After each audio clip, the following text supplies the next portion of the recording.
सर्वमंगल मंगल्ये शिवे सर्वार्थ स्वाधिके शरण्ये त्र्यंबके गौरी नारायणी नमोस्तुते। सृष्टि स्थिति विनाशानां शक्तिभूते सनातने गुणाश्रये गुणमये नारायणी नमोस्तुते। शरणागत दीनार्थ परित्राण परायणे सर्वस्वार्थी हरे देवी नारायणी नमोस्तुते। नमो शिवाय शांताय कारणत्रय हेतवे निवेदयामि चतमानं त्वं गतिं परमेश्वरः। नमाय नाथाय सीतया पदये नमः। वसुदेव सुतं देवं कंस चाणूरमर्दनं देवकी परमानंदं कृष्णं वंदे जगद्गुरु। आजकेर এই हिंदू धर्म सभाয় যারা আয়োজন করেছেন তাদের অশেষ ধন্যবাদ। আর এই সভাকে কেন্দ্র করে যেসব সন্ন্যাসীরা এসেছেন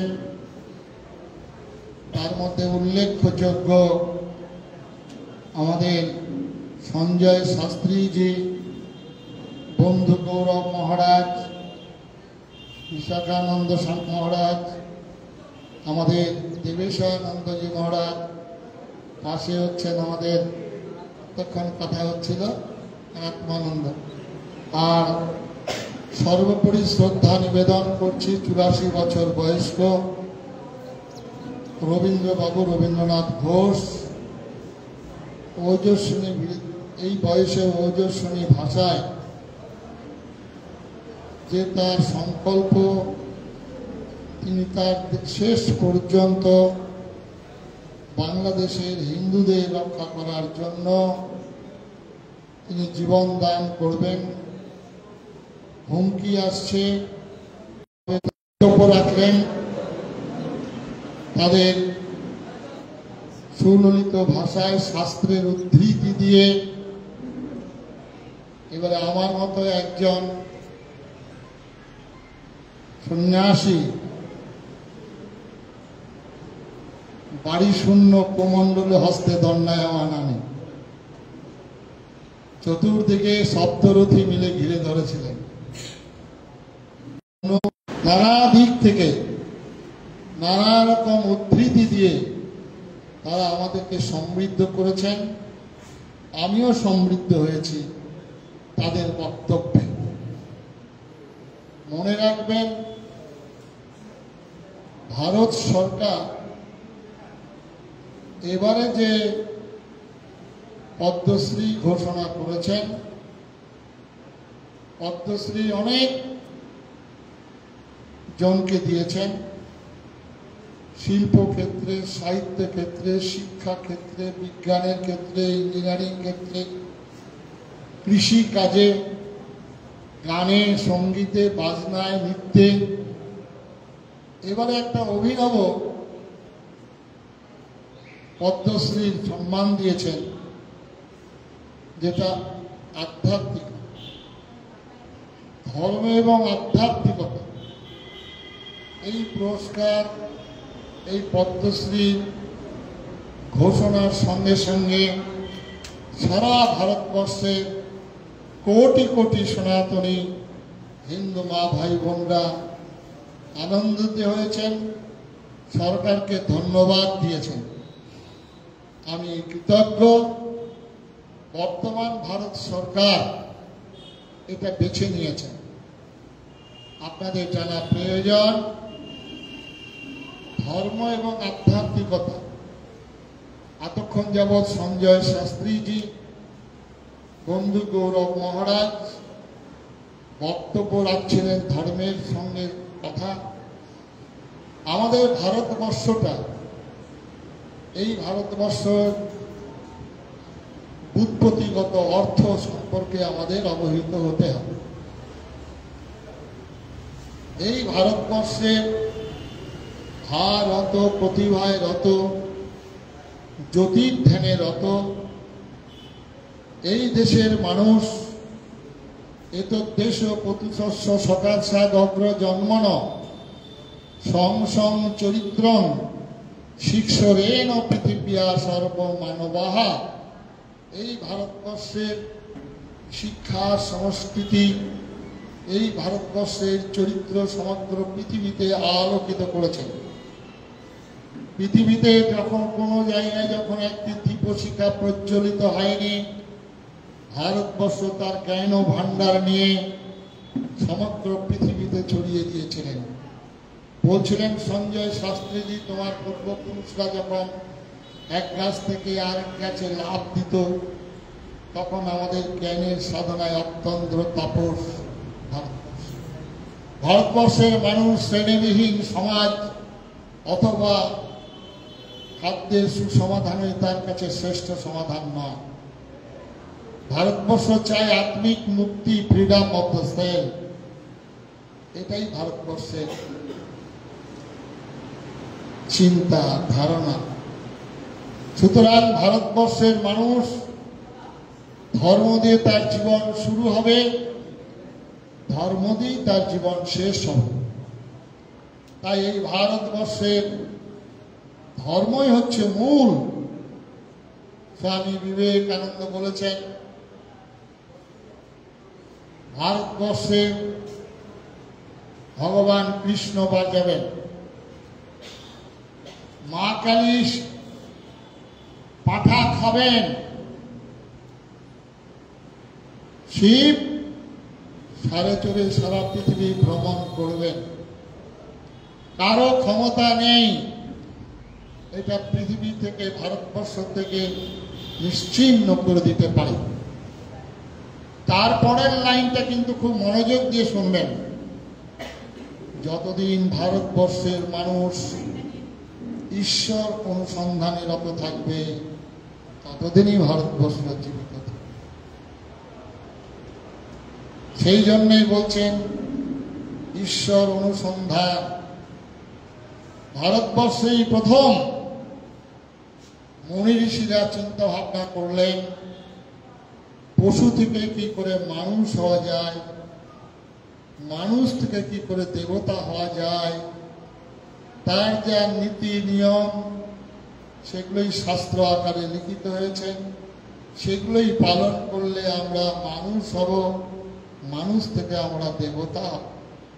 যার কথা আমাদের এখানে বন্ধু গৌরব মহারাজ বলছিলেন, আমরা যারা এখানে বসে আছি আকার আকৃতিতে আমরা দেখতে প্রত্যেকেই মানুষের মতো, কিন্তু আমাদের প্রবৃত্তি, আমাদের মধ্যে অনেকে বাঘ, অনেকে সিংহ, অনেকে শিয়াল, অনেকে কুকুর বিরাজমান।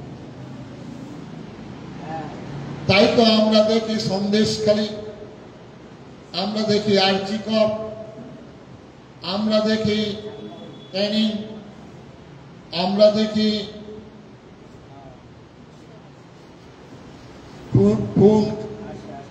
মার্ডার, লুটপাট কারা করছে? বাঘে, সিংহে, হাতি, ঘোড়া, শিয়াল, কুকুর, মানুষ করছে। সেই মানুষগুলো কোথা থেকে এসছে? আপনার আমার মধ্যে এসছে। আপনাদের মতো মা, আপনাদের মতো পিতা, তাদের থেকে এই মানুষ আসছে। সুতরাং আমাদের মনীষীরা ঠিক করলেন যে পশু থেকে মানুষ। আহার, নিদ্রা, ভয়, মৈথুন এগুলো সবার মধ্যে আছে। পশু পাখির মধ্যেও আছে, আমাদের মধ্যেও আছে। তাহলে আমাদের থেকে মানুষের তফাৎ কোথায় হলো? বলছেন আহা ধর্মেণ হীনা পশুবি সমান। ধর্মহীন হলে মানুষ পশুর সমান। তাহলে আপনাদের মধ্যে সহ ওই প্রশ্ন, যেহেতু ধর্মসভা, কিছু ধর্মের মূল বিষয় শুনতেই হচ্ছে। ধর্মটা কি এ সম্পর্কে আপনাদের ধ্যান ধারণা থাকা দরকার। এই ধর্ম নিয়ে বহু শাস্ত্র রচিত হয়েছে, বহু মহাপুরুষরা বহু কথা বলেছেন। মহাভারতে ব্যাসদেব ঊর্ধ্ববাহু হয়ে বলছেন তপ তপ তপ, তপস্যা তপস্যা তপস্যা, ধর্ম রক্ষতি রক্ষিত। একমাত্র তপস্যা, একমাত্র ধর্মকে রক্ষা করলে ধর্ম আপনাকে রক্ষা করবে। আর সেই ধর্মের সংজ্ঞা দশক ধর্ম লক্ষণম, ধর্মের সংজ্ঞা পঞ্চক ধর্ম লক্ষণম।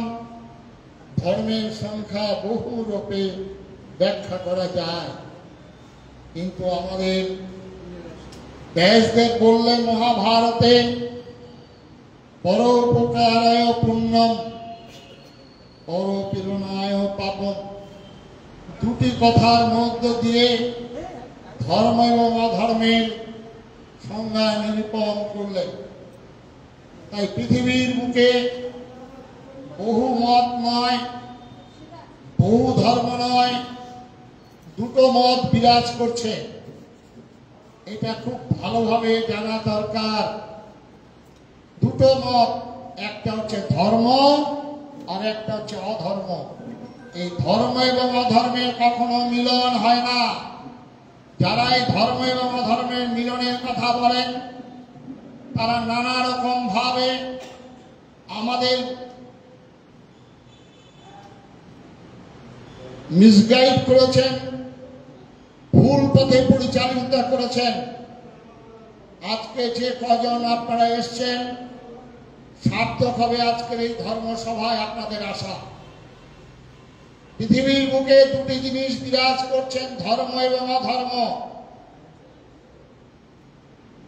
ধর্ম কি? শ্রীমদ্ ভগবদ গীতায় 16 অধ্যায়ে দৈবী বিভাগ সম্পদ যোগে পরিষ্কার রূপে বলেছেন দৈবী সম্পদ আর আসরিক সম্পদ, এই দুটি সম্পদ আলাদা। তাই অসুরের সঙ্গে দেবতাদের লড়াই চিরন্তন। আমরা দেখেছিলাম জগৎজননী মা দুর্গা সমস্ত দেবতাদের পঞ্জীভূত শক্তি নিয়ে তার শ্রী ভাব। মা দুর্গার সঙ্গে লড়াই হচ্ছে অসুরের। কেন?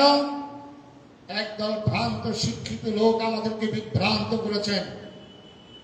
বলেছেন মায়ের সন্তান ওই শরৎচন্দ্র যেমন তেমনি আব্দুল্লাহ তেমন।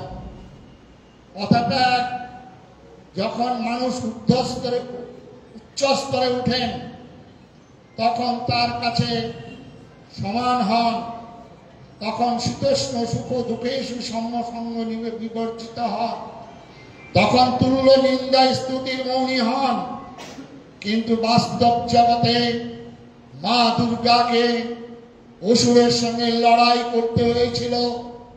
তার চুলের মুঠি ধরে তার পায়ের তলায় ফেলে ত্রিশূল বিদ্ধ করে বলছিলেন গর্জন গর্জন ক্ষণ ক্ষণ মূঢ় যাবৎ মধু পিবাম বহম। যে মাকে অত্যাচার করতে আসবে, যে আমার বোনকে ধর্ষণ করতে আসবে, সেই মা তার সন্তান ভাই বলে তাকে গ্রহণ করবে না। সেই মায়ের পদতলে তাকে পিষে ছুতো করে তার বুকে ত্রিশূল বুঝিয়ে দেবেন। তবেই অসুর আর দেবতার সমন্বয়। আমরা হিন্দুরা আমরা শ্রীমদ্ ভগবদ গীতা পড়ি, চোখের জল ফেলে। শ্রীমদ্ ভগবদ গীতায় ভগবান শ্রীকৃষ্ণ কি বলেছেন? কি বলেছেন? বলেছেন বিনাশায় চ দুষ্কৃতাং ধর্ম সংস্থাপনার্থায় সম্ভবামি। বিনাশ কথাটা ব্যবহার করেছেন। আরে বিনাশ কখনো মালা চন্দনের মধ্যে দিয়ে হয় না, বিনাশ কখনো নৌকা গ্যাসের মধ্যে দিয়ে হয় না, বিনাশ কখনো কদম্ব বৃক্ষে কাপড় রেখে হয় না।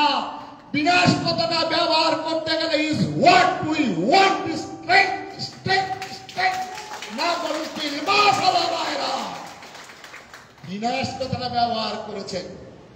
তাতে ভগবান কৃষ্ণ তো সব কিছুই করতে পারতেন, তার ইচ্ছা ছাড়া ধুলিকণা ওড়ে না। কেন তিনি তাহলে জন্মগ্রহণ করার পর মুহূর্ত থেকে লড়াই শুরু হলো ভগবানের। প্রথম 5 বছর বয়সে পুতনাকে বধ করছেন, বগাসুর কালিনাগ দমন, তার মামাকে হত্যা করছেন ভগবান কৃষ্ণ। আমরা হিন্দুরা আমরা ভগবানের এই জীবন কাহিনী থেকে কোনো শিক্ষা গ্রহণ করি, যার ফলস্বরূপ আমাদের এই দুরবস্থা। আজকে ভগবান শ্রীকৃষ্ণ কুরুক্ষেত্রের যুদ্ধ, হিন্দুর ভগবান তিনি পাণ্ডবদের মিথ্যা কথা বলাচ্ছেন, ছল অবলম্বন করেছেন, কখনো বল প্রয়োগ করেছেন। আজকে হিন্দু সমাজকে ভগবান কৃষ্ণের জীবন কাহিনী থেকে শিক্ষা গ্রহণ করতে হবে।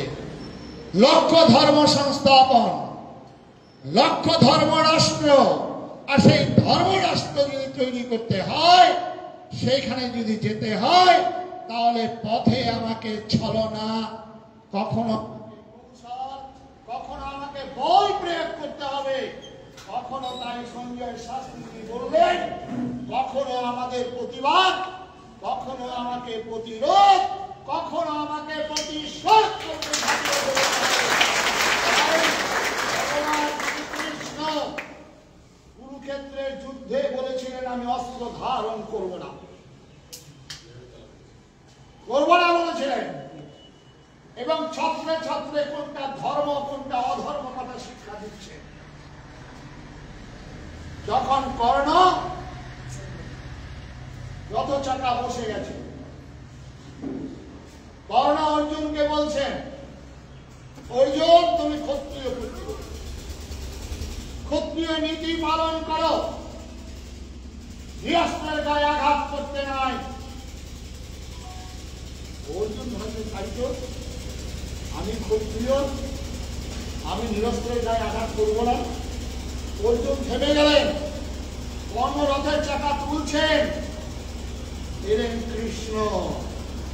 কৃষ্ণ এসে বলছেন, অর্জুন রাও কর্ণকে, কর্ণ যখন জুতো দিয়ে পুড়িয়ে মারার চক্রান্ত করছিল, তখন তোমার ধর্ম কোথায় ছিল কর্ণ? কর্ণ যখন অন্যায় ভাবে পাশা খেলায় পরাজিত করেছিল, ধর্ম কোথায় ছিল কর্ণ? কর্ণ যখন ওই দ্রৌপদীকে উলঙ্গ করার চেষ্টা করছে, তখন তোমার ধর্ম কোথায় ছিল? কর্ণ যখন সপ্তরথী মিলে ওই বালক অভিমন্যুকে তোমরা হত্যা করেছিলে, ধর্ম তখন তোমার কোথায় ছিল কর্ণ? অর্জুন এই সুযোগ,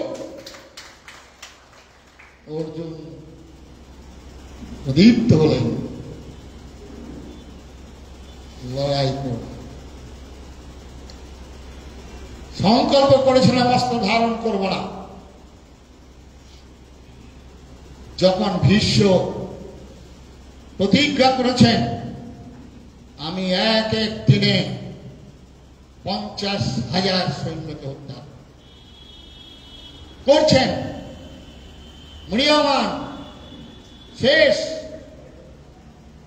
এবারে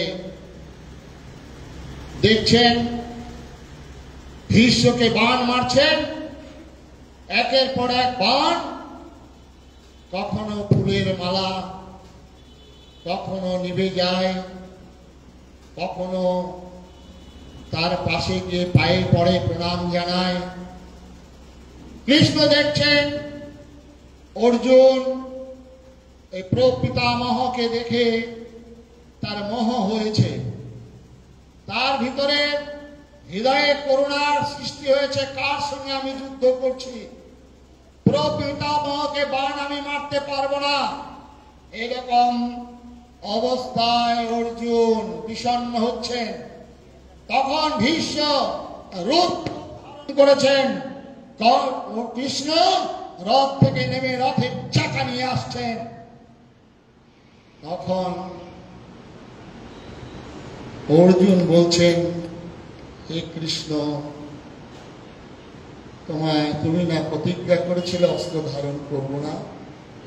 তোমায় সবাই মিথ্যাবাদী বলবেন, তুমি কথা দিয়েও কথা না করে বলবেন, তোমার কলঙ্ক হবে সারা জীবন। আর অগণিত ভারতবর্ষের মানুষ তোমাকে সমালোচনার নিন্দা করবে। সেই কৃষ্ণ বলছেন, আমার নিন্দা হোক, আমার সমালোচনা হোক, কিন্তু ধর্ম রক্ষা করার জন্য আমাকে আজকে বাধ্য করেছে অর্জুন তুমি অস্ত্র ধারণ করতে।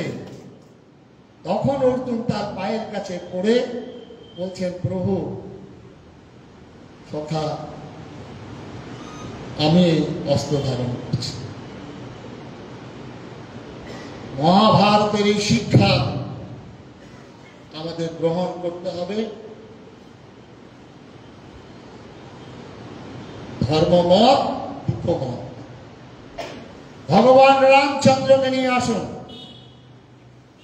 রামচন্দ্র রাবণের সঙ্গে লড়াই, দুটো মত। রাবণের সঙ্গে রামচন্দ্রের মিলন কখনো হতে পারে না। একদল ধার্মিক আর একদল অধার্মিক, একজন ধর্মপ্রাণ আর একজন অধর্ম পালনকারী, দুটোর মিলন কখনো হবে না, অসম্ভব। তাই রামচন্দ্রকে যুদ্ধ করতে হয়েছিল। এই রামচন্দ্রের জীবন থেকে আমরা শিক্ষা গ্রহণ করব। অলৌকিক শক্তি নয়, কোন মন্ত্রতন্ত্রের কাজ করেননি, তিনি সংগঠন করেছিলেন। যারা আজকে এখানে আছেন, যেসব বন্ধুরা যারা আজকে সংগঠনের সঙ্গে যুক্ত আছেন, তাদের কাছে বিনম্র নিবেদন, জয় শ্রীরাম বলে আকাশ বাতাস মুখরিত হচ্ছে আজকে বাংলা, কিন্তু রামচন্দ্রের জীবন থেকে শিক্ষা নেই। রামচন্দ্র যে কাজ করেছিলেন, আপনারা আপনার পাশের বাড়ির মা ভাই বোনকে ভাই বলে ডেকেছেন? তার খোঁজ নিয়েছেন? আমাদের লক্ষ লক্ষ আদিবাসী, গিরিবাসী, বনবাসী ভাইরা আজকে খ্রিস্টান হয়ে যাচ্ছে। তাদের জন্য একটু চিন্তা করেছেন? একটু খাদ্যের জন্য, শিক্ষার জন্য, চিকিৎসার জন্য তারা খ্রিস্টান হয়ে যাচ্ছে। স্বামী বিবেকানন্দ বলেছিলেন, ভারতবর্ষ থেকে একজন খ্রিস্টান হয়ে যাওয়া মানে সংখ্যা কমে যাওয়া নয়, ভারতের শত্রুতে পরিণত হওয়া। আজকে চলুন নাগাল্যান্ড, আজকে মিজোরাম, আজকে অরুণাচল, আজকে সেই সব জায়গাগুলো খ্রিস্টান অধ্যুষিত হয়ে গিয়ে আজকে ভয়ঙ্কর রূপ ধারণ করেছেন। সুতরাং আমরা ভগবান রামচন্দ্রের জীবন থেকে শিক্ষা নেব। ধর্ম হচ্ছে মানুষের মনুষ্যত্ব দান, মানুষ তৈরি করে। অধর্ম লাম্পট্য, ব্যভিচার, চুরি করা, ডাকাতি করা, এগুলো কি অধর্ম? সোজা সরল ভাষা। তাহলে যারা আপনাদেরকে বলবে ধর্ম মানি না, আপনি তো অধর্ম মানেন, চুরি করা মানেন, লাম্পট্য মানেন, ব্যভিচারী করা মানেন, পরে সর্বনাশ করা মানেন, পরের কল্যাণ চিন্তা করেন না, এটা তো অধার্মিকের কাজ। ধার্মিক তিনি মানুষের কল্যাণ চিন্তা করেন, মানুষকে মনুষ্যত্বের দীক্ষা দেন। ধার্মিক মানুষকে সাহায্য করেন, দেশের মঙ্গল চান। এটাই ধর্ম এবং অধর্মের পার্থক্য। আজকে এই ধর্ম নিয়ে, আধ্যাত্মিকতা নিয়ে পুরস্কার দিয়েছে। হিন্দু ধর্মের দুটো দিক, একটা হচ্ছে অন্তরঙ্গ সাধনা, একটা হচ্ছে বহিরঙ্গ সাধনা। আচার্য স্বামী প্রণবানন্দজি মহারাজ বলেছেন, ধর্ম নাই মালায় ঝোলায়, ধর্ম নাই মন্দিরে মসজিদে গির্জায়, ধর্ম নাই বেদে পুরাণে কোরআনে। আপনারা তো অবাক করছেন, সাধু বাবা আপনি নিজে গৈরিক কাপড় পরেছেন, আপনাদের প্রত্যেকের গলায় মালা আছে, আপনারা মন্দির করছেন, আপনারা যাগযজ্ঞ করছেন, আপনারা কীর্তন করছেন, না, এর সঙ্গে ধর্মের কোনো সম্পর্ক নেই। হিন্দু ধর্মের দুটো দিক, একটা হচ্ছে বহিরঙ্গ সাধনা, একটা হচ্ছে অন্তরঙ্গ সাধনা। অন্তরঙ্গ সাধনা ত্যাগ, সংযম, সত্য, ব্রহ্মচর্য, এটা যদি না থাকে আপনি ধর্মের মধ্যে প্রবেশ করতে পারবেন না, অসম্ভব। যতই আপনি ঠাকুর দাদার পাঞ্জাবি আর নাতির পায়জামা পরে উপোস করেন, যতই লাল টকটকে কাপড় পরেন, যতই চুলদারি বিরাট বিরাট করে রেখে জটাধারী হন, ধর্মের মধ্যে প্রবেশ করা যাবে না। ধর্ম হলো তার আচার আচরণ। ধর্মের সংজ্ঞা শাস্ত্ররা দিয়েছেন, শাস্ত্রকাররা। সুতরাং আজকে ধর্মসভায় ধর্ম সম্পর্কে, আর এই ধর্ম থেকে বিচ্যুত করার জন্য, এই ভারতবর্ষের আদর্শ থেকে বিচ্যুত করার জন্য, ভারতবর্ষের অহমিকা অস্মিতা গর্ব থেকে বিচ্যুত করার জন্য ইতিহাস লেখা হবে। কি ইতিহাস? সেই ইতিহাস যাতে পড়ে ভারতবর্ষের মানুষ, ভারতবর্ষের প্রজন্মের পর প্রজন্ম, তারা যাতে এই দেশ সম্পর্কে তাদের মধ্যে অহংকার গর্ববোধ না জাগে, তার সুন্দর ব্যবস্থা করেছিলেন। কে করেছিলেন? জওয়াহরলাল নেহেরু। এনেই করলেন, মেকলে মতবাদ আমদানি করলেন। 3 ম। পশ্চিমবঙ্গে 3 ম নিয়ে খুব মারামারি হচ্ছিল, আসবো। 3 ম। 1 ম হলো মেকলেবাদী ঐতিহাসিক, 1 ম হলো মার্ক্সবাদী ঐতিহাসিক, আর 1 ম হলো মক্কাবাদী ঐতিহাসিক। এই 3 জনের মতবাদ একই।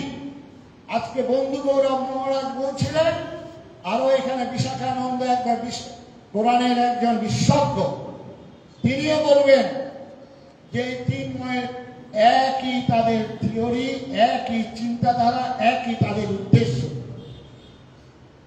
এই 3 ম নিয়ে আমরা জানতে পারলাম যে আমরা নাকি গিরিপথ থাইওয়ার থেকে এসেছিলাম। ভারতবর্ষের মানুষ ছিল অসভ্য, বর্বর, অনার্য। এইখানেই হচ্ছে সব থেকে মারাত্মক ভুল হয়েছে। ঋষি অরবিন্দ থেকে, রবীন্দ্রনাথ থেকে, আমাদের বিবেকানন্দ, ডক্টর রমেশ চন্দ্র মজুমদার, যদুনাথ সরকার, তারা বলেছেন ভারতবর্ষের সভ্যতাই একমাত্র সভ্যতা। পৃথিবীর অন্যান্য সভ্যতাগুলি পিরামিডের অন্তরালে ইতিহাসের পাতায় 10,000 বছর আগেকার যদি কোনো মানুষ আসেন, ভারতবর্ষে দেখবেন দেবী সুরেশ্বরী ভগবতী গঙ্গে, ত্রিভুবন তারিণী তরল তরঙ্গে। ভারতবর্ষের কবিরা বন্দনা করছেন, প্রথম প্রভাত উদয় তব গগনে, প্রথম সামরব তপ তপ বনে, প্রথম প্রচারিত হইল জ্ঞান কাব্য কাহিনী তব বনভবনে। ভারত আমার মানব যেথায় মিলিল নেত্র, মহিমা তুমি জন্ম মহিমা, এশিয়া তুমি তীর্থক্ষেত্র। যেদিন শুনিল জলধি হইতে উঠিল ভারতবর্ষ, সে কি বিশ্বে কলরব, সে কি মহর্ষ, জয় জননী ভারতবর্ষ। সব ভুলিয়ে দেওয়া হলো এই ইতিহাস রচনা। মহাভারতের দ্রৌপদী আর্যপুত্র বলে সম্বোধন করছেন, রামায়ণে মা সীতা আর্য বলে সম্বোধন করছেন। আর্য হচ্ছে ভারতবর্ষের প্রথম। সুতরাং ভারতবর্ষ সম্পর্কে ধ্যান ধারণা রাখা একদম কংক্রিট ভাবে আপনারা রাখবেন। তারপরে বিবেকানন্দ বলছেন, তুমি যদি হিন্দু, যে হিন্দু তার ধর্ম মানে না, যে হিন্দু তার ধর্ম পালন করে না, আমি তাকে হিন্দু বলে মনে করি না। আচার্য স্বামী প্রণবানন্দজি মহারাজ বললেন, যে ধর্ম নিজেকে রক্ষা করতে জানে না, সে ধর্ম হিন্দু ধর্ম নয়, সে অপধর্ম। তাই আমাদের সমস্ত দেব দেবীদের হাতে অস্ত্র দিয়ে দেখিয়ে দিয়েছেন, তুমি মহাশক্তির উপাসক, তোমার কালীর হাতে রক্তাক্ত খড়গ, তোমার দেবীর হাতে 10 প্রহরণ, তোমার শিবের হাতে ত্রিশূল, কৃষ্ণের হাতে সুদর্শন, তাহা দেখিয়া তুমি কি চিন্তা করিবে, কি ভাবনা ভাবিবে? এই মহাশক্তির উপাসক হইয়াও তুমি দুর্বল হইবে। বলছেন আচার্য স্বামী প্রণবানন্দ। তাহলে এইবারে শক্তির কথা আমাদেরকে ভুলিয়ে দেওয়া হলো রবীন্দ্রনাথের কবিতা দিয়ে, আমাদেরকে ভুলিয়ে দেওয়া হলো চৈতন্য মহাপ্রভুর প্রেম দিয়ে, আমাদেরকে ভুলিয়ে দেওয়া হলো রামকৃষ্ণ দেবের যত মত তত পথ দিয়ে। আপনারা মনে রাখবেন, আবারও বলে যাচ্ছি, ক্ষমা করবেন, সাধক যখন তার সাধনার উচ্চস্তরে ওঠে, প্লেনে যদি আপনি ভ্রমণ করেন, তখন দেখবেন কোনটা 4 তলা, কোনটা 7 তলা, কোনটা 3 তলা দেখতে পাবেন, কোনটা সবুজ, কোনটা হলুদ, কোনটা নীল আপনারা দেখতে পারবেন না। যতই নীল সাদা রং হোক, দেখা যাবে না আকাশে উঠতে। কিন্তু আপনারা তো আকাশে উঠতে পারবেন না, আমি তো আকাশে উঠতে পারবো না, আমি তো বাস করছি এখানে। সুতরাং মহাপ্রভু তিনি বলেছেন, মারলি মারলি কাল শিক্ষা তা বলি কি প্রেম দিব না। এই মহাপ্রভুর বৃন্দাবন দাস বিরচিত চৈতন্য ভাগবত খানা পুরে দেখবেন। অনুরোধ করবো আপনাদের, বৃন্দাবন দাস বিরচিত চৈতন্য ভাগবত, সেখানে মহাপ্রভু বলছেন, ধর কাজী, মার কাজী, আয় আয় কাট ঝাঁটিয়ার মাথা, কোথায় গেলে কাজী বেটা, আজ এ ভুবন করিব নির্যাবন। কে বলছেন? বাঙালি হিন্দু প্রেমের অবতার চৈতন্য। এই চৈতন্য মহাপ্রভু যখন নিত্যানন্দের কপাল থেকে রক্ত পড়ছে, তখন মহাপ্রভু স্মরণ করছেন, আয় আয় ঘরে ঘরে রবে, সুদর্শন চক্র কোথায় তবে। এই রূপ দেখে নিত্যানন্দ তার পায়ে পড়ে যাবে, প্রভু তোমার এই রূপ সম্বরণ। জগাই মাথায় তখন পায়ে পড়েছে, পায়ে পড়েছিলেন, দুধের গাই বলে নয়, পায়ে পড়েছিলেন। আজকে এই চৈতন্য মহাপ্রভুকে স্মরণ করার সময় এসে গেছে, আর সময় পাবেন না। পরবর্তীকালে বিবেকানন্দের কথা আমরা জানি, প্রত্যেকে বাড়িতে প্রত্যেকে ছেলে মেয়েরা হয়তো মুখস্থ করেছেন, তাও হয়তো মুখস্থ আপনাদের নেই। বহু রূপে সম্মুখে তোমার ছাড়ি কোথা খুঁজেছে ঈশ্বর, জীবে প্রেম করে এই জন সেই জন, খুব ভালো কথা। এই বাণীটা মুখস্থ রাখবেন, তাও কাজে লাগবে। বিবেকানন্দের ছবির তলায় একটা লেখা ছিল, সাইকনিক হিন্দু মঙ্ক অফ ইন্ডিয়া। কোন জায়গায় এই ক্যালেন্ডার এখন খুঁজে পাবেন না, এটা লেখা উঠে গেছে। বিবেকানন্দের সত্যানন্দ দেবায়তন যাদবপুরে একটি বই আছে, বিবেকানন্দের হিন্দু চেতনা, বইটা একবার সংগ্রহ করতে আমি অনুরোধ করবো। মৃগানন্দের সম্পাদিত, সেখানে ঠাকুর রামকৃষ্ণ দীক্ষা নিয়েছিলেন গোবিন্দ রায়ের কাছে, সুফি মতবাদে। ঠাকুর রামকৃষ্ণ নরেনকে বলতেন লরেন, ঠাকুর রামকৃষ্ণ ইল্লাহ ইল্লাহি মোহাম্মদ রাসূলুল্লাহ, এটা বলার তার শক্তি ছিল না। এই রামকৃষ্ণদেব এই যখন কথা বলেছিলেন, তখন অন্য প্রসঙ্গে অন্যখানে, তারপরেই বলছিলেন, আজকে আমাদের গৌরব বন্ধু বললেন, যখন দ্বিতীয় খণ্ডের 184 পৃষ্ঠায় দেখবেন মারোয়ারি ভক্তরা তার পা ধাপছেন, পায় সেবা করছেন, পদসেবা। তখন ঠাকুর বললেন, দেখ এরা এই খোট্টারাই আসল সনাতনী। মারোয়ারিকে তখনকার দিনে খোট্টা বলে ডেকেছে। এই ধর্মই থাকিবে, যে ধর্মগুলো সৃষ্টি হইয়াছে ও ধ্বংস হয়ে যাবে। যদি যত মত ততপতি হয়, ঠাকুরকে আমি প্রশ্ন করব, তাহলে মা কালীর সামনে এসে মা কালীর মূর্তিগুলোকে সরিয়ে দিতে কেন বলবেন? আর যত মত ততপদের সাধনা করলেই কি গুণ খেতে ইচ্ছা হবে? অক্ষয়চরণ দত্তের লেখা আপনার পুঁথি, রামকৃষ্ণ পুঁথি বইখানা পড়বেন, গঙ্গা দিয়ে মরা গরু ভেসে যাচ্ছে, ঠাকুর নেমে যাচ্ছেন খেতে। কোন জায়গায় নিয়ে এসেছেন এইরকম একজন মহাপুরুষ, উচ্চ স্তরের বাংলার নবজাগরণের প্রতিকৃত, যিনি মাইলস্টোন পুঁতে গিয়েছিলেন নরেন্দ্রনাথ দত্তের মধ্য দিয়ে। আজকে কতগুলো খোসা ভুষির জন্য, কতগুলো সরকারি ফায়দা পাওয়ার জন্য, সরকারের আনুগত্য পাওয়ার জন্য নিজেকে হিন্দু বলে পরিচয় দিতে পারেন না। একটা গৈরিক বস্ত্রধারী আমি সন্ন্যাসী হয়ে লজ্জা লাগে। সুপ্রিম কোর্ট থাপ্পড় দিয়ে বলছেন তোমরা হিন্দু, তোমরা শ্রাদ্ধ করো, গৈরিক করো, তোমরা পুজো করো। যে নরেন্দ্রনাথ দত্তকে বলছেন তোর সঙ্গে যেমন কথা বলছি তুই মায়ের সঙ্গে কথা বলছি, তাকেও সুর পাল্টে দিতে হবে। আর তারই সুযোগ্য সন্তান নরেন্দ্রনাথ দত্ত, তিনি ওই চিকাগো শহরে গিয়ে কি বললেন? বললেন আমি এসেছি সর্বাপেক্ষা প্রাচীন সন্ন্যাসী সমাজের পক্ষ থেকে।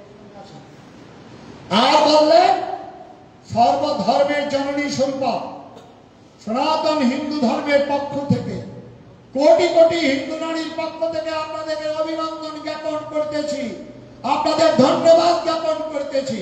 আর কি বললেন? আমি এসেছি সেই দেশ থেকে, পৃথিবীর সমস্ত বিতাড়িত জাতি গোষ্ঠীকে যে দেশ আশ্রয় দান করেছেন, সে দেশের পক্ষ থেকে আপনার কাছে আপনাদেরকে কৃতজ্ঞতা জ্ঞাপন করিতেছি বলে তিনি বলেন sisters and brothers of my America. কেন বললেন? আপনারা বাঙালি শিক্ষিত মানুষ আজকে চিন্তা করতে পেরেছেন, চিন্তা করতে পারবেন কেন এই কথাটা বললেন? কেন? আমার পিতা হচ্ছেন স্বয়ং বিশ্বনাথ, আমার পিতা হলেন জগন্নাথ। জগন্নাথ থেকে খুব লড়াই হচ্ছে। জগন্নাথ, মা হচ্ছেন জগৎ জননী। আমার বাবা যদি হয় বিশ্বনাথ, মা যদি হয় জগৎ জননী, সমস্ত প্রেমীর মানুষ হবেন আমার ভাই বোন। আর অন্য ধর্মের অন্য মতবাদের মানুষগুলি তারা পৃথিবীর মনুষ্য গোষ্ঠীকে দুটি ভাগে ভাগ করেছেন। একদল বলেছেন হিদের, একদল বলেছেন কাফের, আর আমরা বলছি অমৃতের পুত্র। শোনো, অমৃতের পুত্র শোনো, শ্রীনন্ত বিশ্বে অমৃতস্য পুত্রাহ অজে ধামানে দিব্যানি তস্তু বেদাহ মেতান পুরুষ মহান্তম আদিত্য বর্ণম তমস পরস্ত্বা তমেব গতিত্বা মৃত্যুমেতি নান্য পন্থা বিদ্যত নেয়। এই ভারতবর্ষ, এই সনাতন ধর্ম, এই আমাদের ঈশ্বর চিন্তা, এই কল্পনা। আমরা কিন্তু মানুষের কথা বলেছি ভাই বোন। সবাইকে একবার আমি কিছুক্ষণের জন্য দুর্গা পূজার প্যান্ডেলে নিয়ে যেতে অনুরোধ করছি। মনটাকে নিয়ে যান তো। আপনার দুর্গা পূজার প্যান্ডেলে গিয়ে দেখছেন আগে প্যান্ডেল, তারপরে লাইট, কোনো কোনো প্যান্ডেল তো জুতো দিয়ে করছে, বুঝতেই তো পারছেন হিন্দুদের প্যান্ডেল। আবার কোনো কোনো মায়ের হাতে কোনো অস্ত্র নাই, দেখতেই পাচ্ছেন।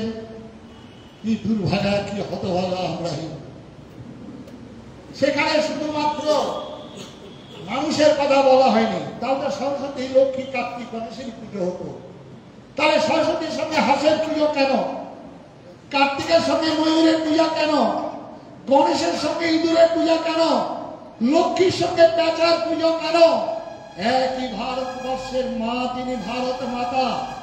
তার জন্য বলছে অহম রাষ্ট্রী যা দেবী সর্বভূতেষু জাতি রূপেণ সংস্থিতা। এই দুর্গা প্রতিমার মধ্যে ভারত মাকে দর্শন করেছেন ঋষি বঙ্কিমচন্দ্র তংহি দুর্গা দশপ্রহরণ ধারিণী। তাই মা দুর্গার এই মূর্তির মধ্যে খাদ্য এবং খাদক শুধুমাত্র পশু পাখি নয়, বনের গাছকেও পুজো করে আমরা হিন্দুরা। তাই মূর্খ যে হিন্দুরা একটা পাথরকে দুধকলা দিয়ে পুজো করে, যে হিন্দুরা একটা সাপকে দুধকলা দিয়ে পুজো করে, সে হিন্দুরা কখনো সাম্প্রদায়িক সংকীর্ণ হয় না বন্ধু। যে হিন্দুরা তার ঈশ্বরকে বলে মদ গুরু, শ্রী জগৎগুরু, যে হিন্দুরা বলে মদাত্মা সর্বভূতাত্মা, তারা কখনো সংকীর্ণ সাম্প্রদায়িক হয় না বন্ধু। যে হিন্দুরা বলে অতীত কুলকটি নাম সপ্তদ্বীপ বাসী নাম মায়া দত্তেন তৈন ভুবন, সেই হিন্দুরা কখনো সাম্প্রদায়িক সংকীর্ণ হয় না বন্ধু। যে হিন্দুরা সর্বেশাং মঙ্গলাং ভূয়াৎ বলে, সেই হিন্দুরা কখনো সাম্প্রদায়িক সংকীর্ণ হয় না বন্ধু। যে হিন্দুরা বলে বসুধৈব কুটুম্বকম, সে হিন্দুরা কখনো সাম্প্রদায়িক সংকীর্ণ হয় না বন্ধু। আজকে আমার ঘরে আগুন লেগেছে, তাই সর্বাগ্রে আমার ঘরে আগুন নেবাবো। আর আপনারা যদি বলেন কি রকম মহারাজ, আপনার ঘরের আগুনটা আপনি নেবাচ্ছেন, পাশের ঘরের আগুনটা তো আপনি নেবাচ্ছেন না। হ্যাঁ, আমার হিন্দু ধর্মের মধ্যে কুসংস্কার, আমার হিন্দু ধর্মের মধ্যে জাত পাত হাড়ি মুচি মেথড সেগুলোকে সমুদ্রীভূত করে আমার হিন্দু সমাজকে একতাবদ্ধ করার জন্য, আমার হিন্দু সমাজকে লক্ষ্য ধর্মে উজ্জীবিত করার জন্য।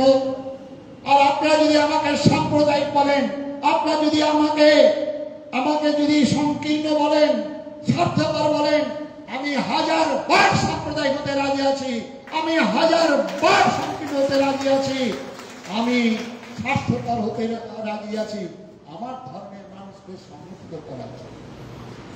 সুতরাং বন্ধুগণ, অনেক বক্তব্য দীর্ঘায়িত হয়ে যাচ্ছে, আপনারা অনেক সংযাবত বক্তব্য শুনছেন, কিন্তু বক্তব্যের শেষ যেমন পশ্চিমবঙ্গে তৃণম নিয়ে এসেছিলেন যে ঐতিহাসিক দিল্লি শহর, সেই তৃণম দিয়ে যেমন পশ্চিমবঙ্গে উথাল পাতাল, এখন বাংলার হিন্দুদের কাছে 3 ম: মালদা, মুর্শিদাবাদ, মহেশতলা। এই 3 মকে নিয়ে জাগরণ। আর এই জাগরণে এক হাতে শাস্ত্র থাকবে শ্রীমদ ভগবত গীতা, আর এক হাতে থাকবে অস্ত্র। এটাই হচ্ছে আমাদের বাঁচার পথ, আর কোন পথ নেই। নান্য পন্থা বিদ্যতে অনায়। 14টি বছর আমরা অতিক্রান্ত করেছি। খড়, দূষণ, মারিচ, অনেক রাক্ষসরা এসেছিল, রাক্ষসের সঙ্গে আমাদের লড়াই হয়েছে। এখন সর্বশেষ রাবণ, তিতাপ কম্পকারী রাবণ, সেই রাবণের বিরুদ্ধে রামচন্দ্রের ভগবানের লড়াই। 14টি বছর যাবৎ আমরা বাংলার হিন্দুরা আমরা নানাভাবে অত্যাচারিত হয়েছি, নানাভাবে আমাদের বাড়ি ঘর আগুন, মা ভাই বোন অত্যাচারিত হয়েছেন। এখন সেই অভিষেকে প্রাণ মুহূর্তে আমরা দাঁড়িয়ে আছি। এসো এসো তারা মার অভিষেক, এসো এসো তারা মঙ্গল ঘট হয়নি যে ভরা, সবার পরশে পবিত্র করা তীর্থ নেড়ে এই ভারতের মহামানবের সাগর তীরে 14 বছরের অতিক্রান্ত করে রাবণের বিরুদ্ধে লড়াই। আর সেই লড়াইয়ে মা সীতা কাঁদছেন, আর সেই মা সীতার উদ্ধার কল্পে বনের জটায়ু পাখি তিনি লড়াই করে প্রাণ দিয়েছিলেন। আজ বাংলার বাঙালি, বাংলা মায়ের দামাল সন্তানরা সেদিন হাসি কাশতে পাশে মুখ চুম্বন করেছিল, বুকের তাজা রক্ত ঝলকে ঝলকে ঢেলে দিয়ে বলেছিল, ওই ব্রিটিশকে দেখাও ভয়, ও ভয়ে কম্পিত নয় আমার হৃদয়।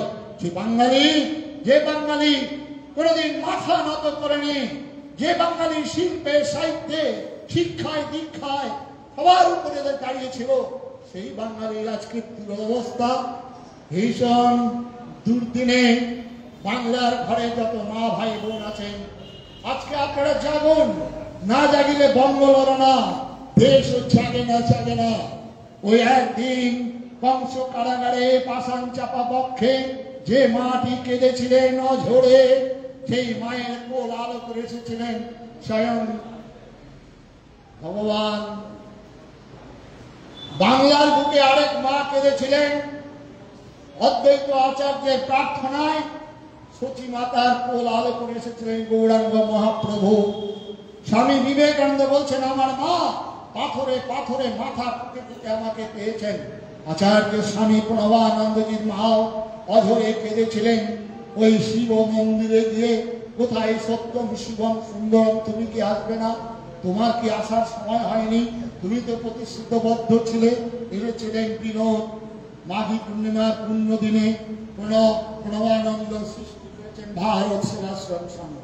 তাই মা বঙ্গের কাছে প্রার্থনা, পশ্চিম দিগন্তে দিক চক্রবালের অন্তরাল থেকে বিনয় বাদল, দীনেশ উদয়াম, নেতাজি সুভাষ, বিবেকানন্দ, প্রণবানন্দ, অরবিন্দ, শ্যামাপ্রসাদ মুখার্জির আত্মাগুলো কাঁদছে। তারা পবিত্র মা পাচ্ছেন না, তাই তারা জন্মগ্রহণ করতে পারছেন না। মা, আপনারা একটু পবিত্র হন, সংকল্প গ্রহণ করুন। জন্মদিন গুরু গোবিন্দ সিংহের মতো সন্তান, জন্মদিন রাণা প্রতাপের মতো সন্তান, জন্মদিন শিবাজির মতো সন্তান, যারা জন্মগ্রহণ করে বলবেন শ্রী দুর্গা তো সার নাই দুর্গা। চতুর্দিকে আজকে নারী ধর্ষণ, নারী অত্যাচার, নারী শ্রদ্ধাহানি মা বোন, ওই mobile research centre, tutorial home, ওই কম্পিউটার ট্রেনিং সেন্টার, সেখানে আমাদের মা বোনরা গিয়ে লাভ খেয়ালের শিকার হচ্ছেন।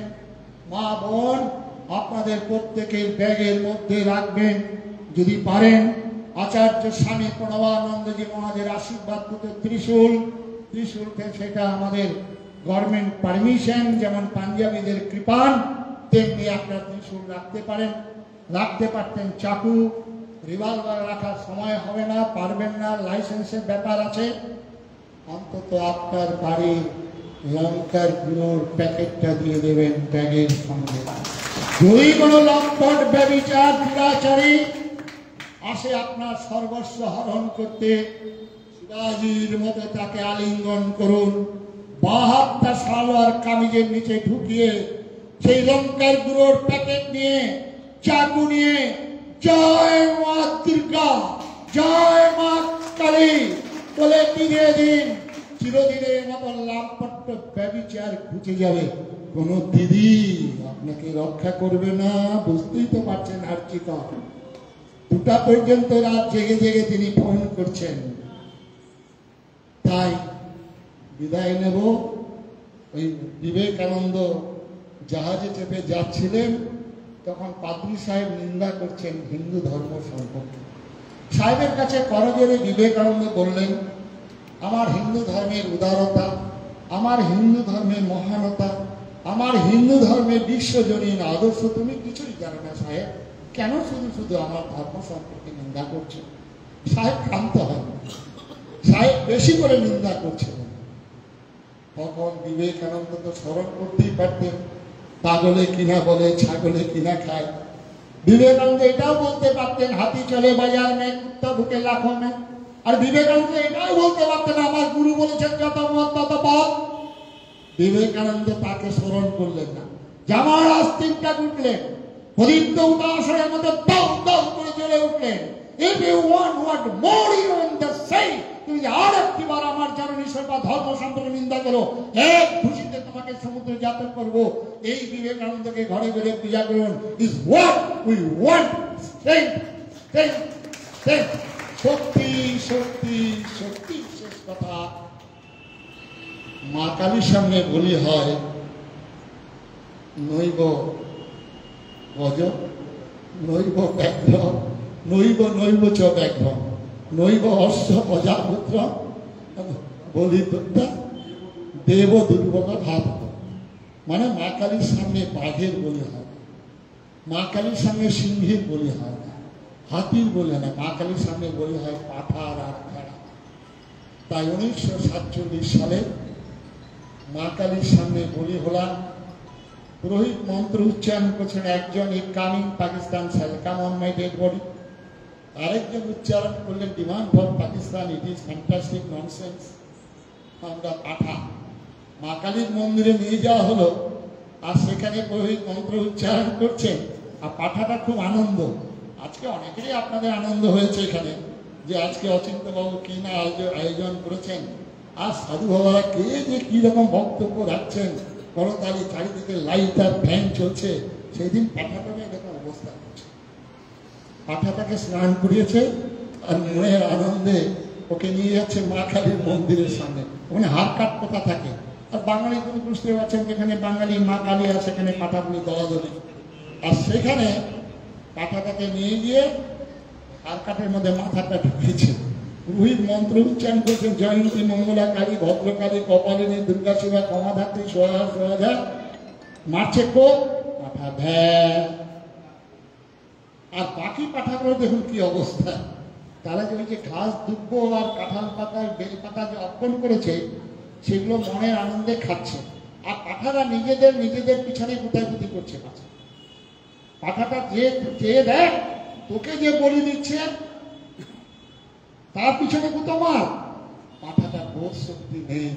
আমরা 1947 সালের 15ই আগস্ট আমরা ওনার মাথা, যারা ওই শহীদ মিনারে পাকিস্তানের পতাকার সঙ্গে লাল পতাকা টানিয়ে বলল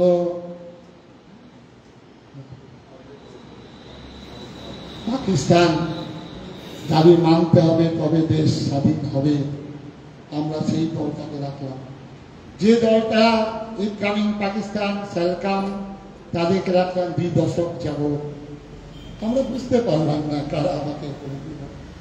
আমরাই কেউ হলাম আরএসপি, কেউ হলাম সিপিএম, কেউ হলাম এক কংগ্রেস, এখন তো টিএমসি বিজেপি। আমরা নিজেরাই গুতি গুতি করে মরছি। আরে চেয়ে দেখ, তোকে যে বলি দিয়েছিল এমন একটি আরবের উৎপন্ন ধর্মগ্রন্থ। আর সেই ধর্মগ্রন্থটা রবীন্দ্রবাবু ভালোভাবে জানেন। সেই ধর্মগ্রন্থের অনুসারী যারা, সেই ধর্মগ্রন্থের অনুগামী যারা, তারা দেশটাকে ভাগ করলো। যাদের রক্তে মূর্তি ভাঙা, তারা যে কোনদিন ভাই হবে না। দ্বিজাতির তত্ত্বে ভাগ হয়েছিল আমাদের দেশ, আমরা সেটা ভুলে গেলাম।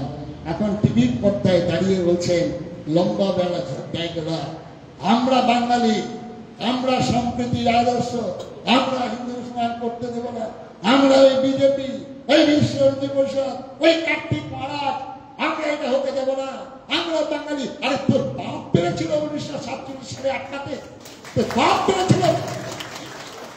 যারা একবার মুর্শিদাবাদ, যারা একবার মথুরাবাড়ি, যারা একবার মহেশতলা, পাঠিয়ে দেবেন। তাই বিদায় নেব শুধু ফুলে, নয়নে জলে, কাকতি মিনতি গানে, পূজা নেব না কইবার। সংকল্প করিতে হইবে অসুর বদিবার, তবে হবে বিশ্ব মাঝে বাঁচিবার চিরঅধিকার। নাগিনেরা চারিদিকে ফেলেছে বিষাক্ত নিঃশ্বাস, শান্তির ললিত বাণী শোনাইবে ব্যর্থ পরিহাস। দানবের সাথে সংগ্রামের তরে প্রস্তুত হতে হবে ঘরে ঘরে, প্রস্তুত হতে হবে ঘরে ঘরে। আরেকবার বিদায় নেবার আগে ডাক দিয়ে বলে যেতে চাই, অলিপ্ত উদাসনের মতো দল দল করে চলে প্রমাণ করে দাও, আমরা মরিনি, আমরা মরিনি, আমরা মরিনি। দুর্গমগিরি কান্তর মরু দুস্তর পারাবার, লঙ্ঘিতে হবে রাত্রি নিশীতে বাঙালি হিন্দুরা। হুঁশিয়ার, হুঁশিয়ার, হুঁশিয়ার। নমস্কার, নমস্কার, নমস্কার। আগামীতে গীতা পাঠ হবে 7,05,000 কণ্ঠে 7ই ডিসেম্বর আমাদের।